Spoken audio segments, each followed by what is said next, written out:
और कहन लगे कैलाशपति हरे उत्तराखंड में लगाया सतबा बैठी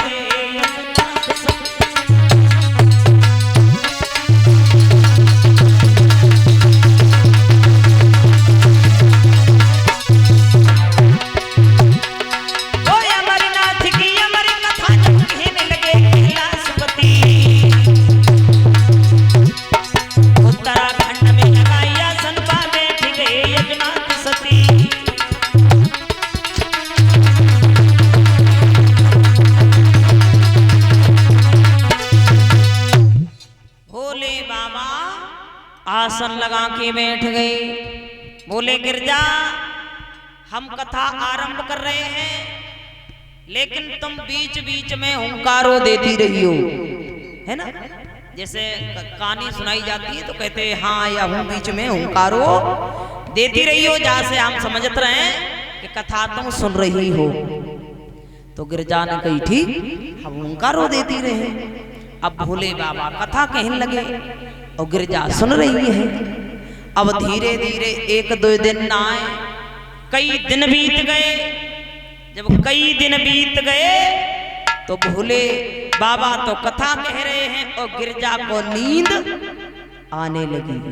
शंकर जी ने कही थी गिरजा सोना नहीं है, लेकिन नींद आने लगी।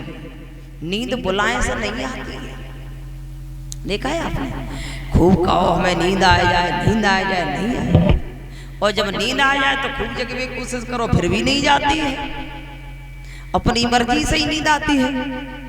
तो अब तो गिरजा को नींद आने लगी। भोले बाबा कथा कह रहे हैं, गिरजा सुन रही है। सुनते सुनते जब नींद आने लगी तो वहां पर एक पीपल का वृक्ष था। किसका वृक्ष? पीपल का। और पीपल के वृक्ष में एक खो थी, उसी में एक तोते का अंडा रखा हुआ था पीपल के वृक्ष में। अब तो गिरजा कथा कह रही है, वो सुन रही है, भोले बाबा कथा कह रहे हैं और धीरे धीरे नींद आती जा रही है। जब नींद आती जा रही है गिरजा नींद में आ गई। हुंकारो जब ना दे पाओ गिरजा ने तो गिरजा के बदले में पीपल की खो में जो तोते का अंडा रखा था, धीरे धीरे अंडा से वो बच्चा बन गया और वो हुंकारा देने लगा। वो तोते का बच्चा हुंकारा देने लगा। गिरजा को नींद आने लगी है।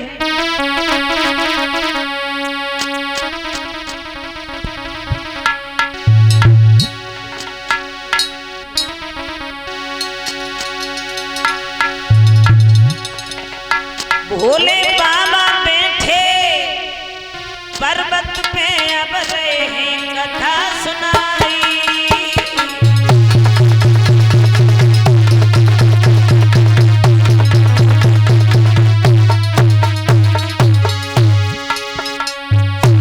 भगवान शंकर कथा कह रहे हैं, गिरजा को नींद आ रही।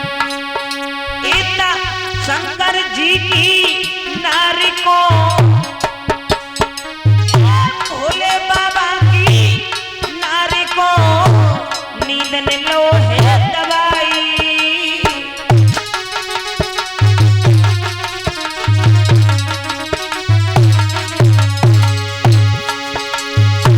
गिरजा तो सो गई। गिरजा की जगह पर तोते का बच्चा हुंकारा दे रहा है। गिरजा सो गई। क्या हुआ? महाराजा सोई गई शंकर जी की नारी, उसमें तो नाम वही से अब देने लगो हुंकार। ए भैया पार्वती गई सोई कथायों तक पहले त्रिपुरारी। तो पार्वती गई सोई कथायों तक पहले त्रिपुरारी।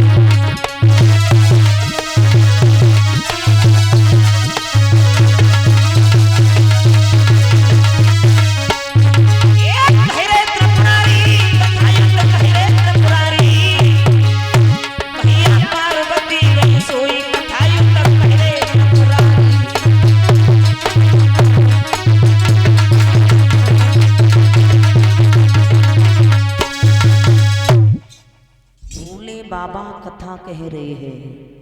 पार्वती सो गई, तोते का बच्चा हुंकारा दे रहा है। जब कथा विराम हुई, भोले बाबा बोले, पार्वती अरे तुम तो अमर हो गई, अमर। पार्वती बोली, भोले बाबा अबे कहाँ अमर भई हम? अरे अबे तो हम जागी, हम सो गई थी, हमें तो पता नहीं बीच में कौन सी कथा भई, बीच वाली कथा हम भूल गई। शंकर जी बोले, पार्वती यही गलती कर दी तुमने, मैंने पहले ही कहा था सोना नहीं है, तुम सो गई।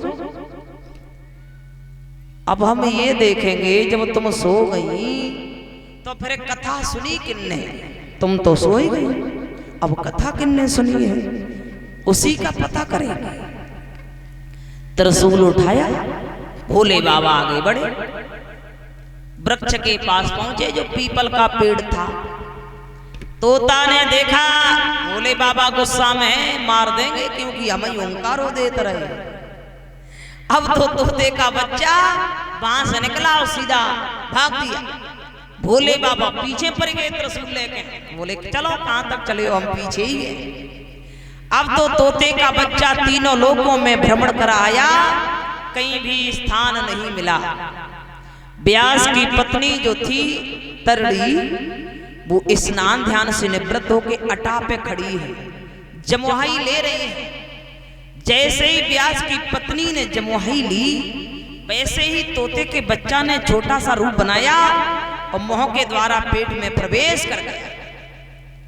शंकर जी दरवाजे पे पहुंचे, बोले व्यास जी पहले घर से बाहर निकलो। व्यास जी बाहर निकले, बोले बताओ महाराज शंकर कैसे आना हुआ? बोले आना हुआ, हमारा एक चोर तुम्हारे घर में आके घुस गया है। चोर से कहो घर से बाहर निकले, अगर जो चोर अंदर रहे तो हम घर पे बाहर रहेंगे, जाएंगे नहीं। व्यास जी बोले हे भगवान शंकर कोई नहीं आया सुबह से, हम तो नहीं बैठे, कोई आया ही नहीं। कहा कि जाके पूछो पत्नी से। पत्नी से पूछा तो पत्नी कहती है महाराज ऐसा लगता है जैसे कोई तोते का बच्चा छोटा रूप बना के हमारे मुंह द्वारा पेट में समा गया है। तो शंकर जी बोले बस वही तो चोर है मेरे, तुम चोर को घर से बाहर निकालो। तो बोले अब घर से बाहर कैसे निकालें? अब वो चोरों का बच्चा, तोते का बच्चा बालक बन गया। व्यास की पत्नी के गर्भ में जब बालक बन गया, धीरे धीरे 1 साल 2 साल कई साल बीत गए। अब तोते का बच्चा जन्म नहीं ले रहा है, क्योंकि जानता है मैंने अमर कथा सुनी है, अगर जो हम जन्म लेंगे जन्मते ही शंकर जी मार देंगे। शंकर जी दरवाजे पे धूनी रमाए बैठे। बोले ठीक है, जब तक तोते का बच्चा घर से बाहर नहीं आएगा और हम भी नहीं जाएंगे, यहीं बैठे। अब तो क्या हुआ, समय व्यतीत होने के बाद 12 वर्ष व्यतीत हुए। कै साल है? 12 साल। भगवान विष्णु प्रकट हुए, बोले तोते के बच्चा अरे बेमतलब में सबको तंग कर रहे हो, तुम जन्म ले लो बच्चा बन के। तोते का बच्चा बोला हे प्रभु मैं जन्म तो अभी ले लूं, लेकिन डर है कि शंकर जी दरवाजे पे बैठे जी हमें मार देंगे, छोड़ेंगे नहीं। तो भगवान बोले हे तोता आज अभी हम 2 पल के लिए, 1 पल के लिए, एक पल के लिए सारा संसार निर्मोही करते हैं। किसी को किसी से मोह नहीं रहेगा, किसी को कोई मतलब नहीं रहेगा, तुम जन्म ले लो। अब तो भगवान ने सारा संसार निर्मोही कर दिया। तब तोते के बच्चा ने बालक बन के जन्म लिया, जिनका नाम पड़ा है सुखदेव।